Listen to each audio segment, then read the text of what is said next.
It is good, guys. Just really want to quickly talk about Sezzle and Q4. So I called out Sezzle, I don't know, a few months ago now, I forget. And I basically said, hey, I didn't think the Hindenburg report had any weight. I thought it was trading cheaply, and I bought a bunch. So I'll show you guys my position after that and how well I did on that in a second here. But I basically want to go over their Q4 results and just give you some quick thoughts. So their Q4 results way beat any expectation I had. I would have been happy with 80 million. I thought 80 million was going to be hard, but I thought they could do it. And I never really expect them to get to 100 million. So they had 100% year-over-year revenue growth. And keep in mind that they also pre-announced their Q4 earnings and said, hey, we had beats across the board.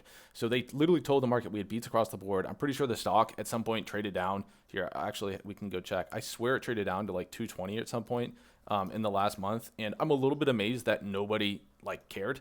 Yeah, right. So they pre-announced right here. So you literally had a chance to buy in the 240s for an entire month, and a lot of people just opted not to. So that's a little wild to me. Anyone who thinks the market's perfectly efficient, you can see that that's obviously not the case here.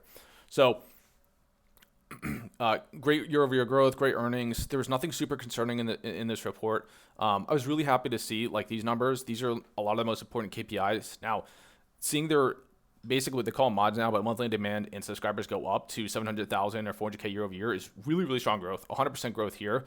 I don't really remember what it was last quarter. It's in the 500s. So they also had explosive growth here in this quarter. Now, I think this includes one of their new features, which basically allows the user to just pay to use Sezzle anywhere one time if you have a one-off kind of bill or something you want to pay. This number is also really good to see. Active consumers is starting to re-accelerate again. So it might seem really bad, 5% year over year, but this number actually had continued to dip into roughly Q2 of this year. We saw re-acceleration in Q3, and then we're seeing that re-acceleration again here in Q4. So even though this is 4.8% up year over year, it's actually much stronger than that because it's probably 4.8% quarter over quarter. It's probably, more like what just happened. So I would not be surprised to see this up 10 or even 20% a year from now, potentially. That's not a prediction. I'm just saying I would be surprised if it happened. Okay. So overall, just very, very strong numbers across the board. Now, the one thing I do want to talk about very quickly, I want to talk about their outlook, and then I also want to talk about what I'm doing in position. So their outlook for the year is 25 to 30% revenue guidance. Now, you might be wondering, why did they guide 55% this year, and then they're guiding 25, 30% next year? That's actually not exactly what happened, because their original guidance for the year was 20%. In Q1, and they did so well, they continue to guide upward. So they gave 55% guidance last quarter, and all that guidance really said last quarter is they had 70 million in revenue last quarter. They basically were saying we'll have 70 million again, at least in Q4. So they didn't even really guide that much in last quarter, in my opinion. So we'll see. I think they're sandbagging this guidance. I think they'll probably do 40% revenue year over year, but I don't blame them for being conservative. The market's a little shaky. There's definitely some instability, so we'll see what happens. Last thing, what did they say in the earnings call? Nothing really that interesting. The one thing I did find interesting, though, is they did say that they think they're going to continue to grow very well in this space. They think they will continue to take market share, and they think they'll continue to basically outgrow the industry, which I thought was really interesting.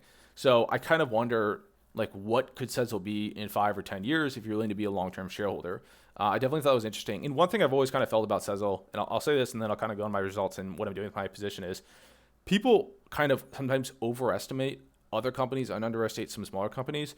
These are big markets, right? You look at the credit card market. How many credit card companies are there? Probably hundreds, right? So in the buy now, pay later business, it's you have Affirm, you have Klarna, I think you have Afterpay or some of the big ones. There's enough room for one or two other smaller players. And you can imagine, I don't know where this market's going to go, okay?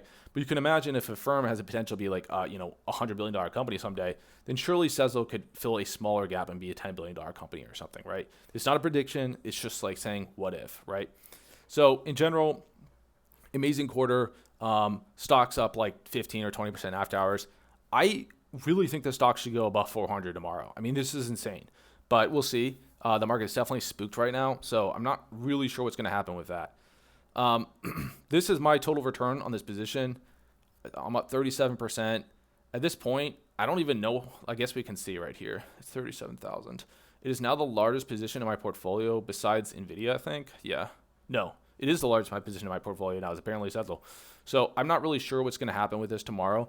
I do want to exit this position though. So if the market goes above 360, I will probably just sell. If it somehow goes down tomorrow, I might just sell some and stubbornly hold because I just can't help but look at just how good the numbers are, the fact that they keep beating guidance, the fact that this is clearly a growing space and that they're exposed to this space. I don't really want to take like mediocre profits. Now, the reason why I want to sell is I always bought Sezzle as a trade. I never really bought this as a long-term investment. I'm not super expert on the buy now pay later space. I don't know 100% where it's going to go. So, yeah, I don't know. Sometimes it's kind of hard for me to predict. So a lot of times I kind of stick to stuff I'm pretty confident in. So yeah, that's just my opinion on Sezzle. I think they'll do really well in 2025. If the market doesn't move, I'm probably going to hold or sell some and not hold all. If the market does move, if it goes above 400, I'm 100% exiting. If it goes above 360, I'm probably exiting. If it's above 360 and we're looking at almost a 50% return for a trade I initiated early December. So it's like what January, February, it's not even 3 months. So yeah, okay. That's it. Hope everyone enjoys and yeah, have a great day.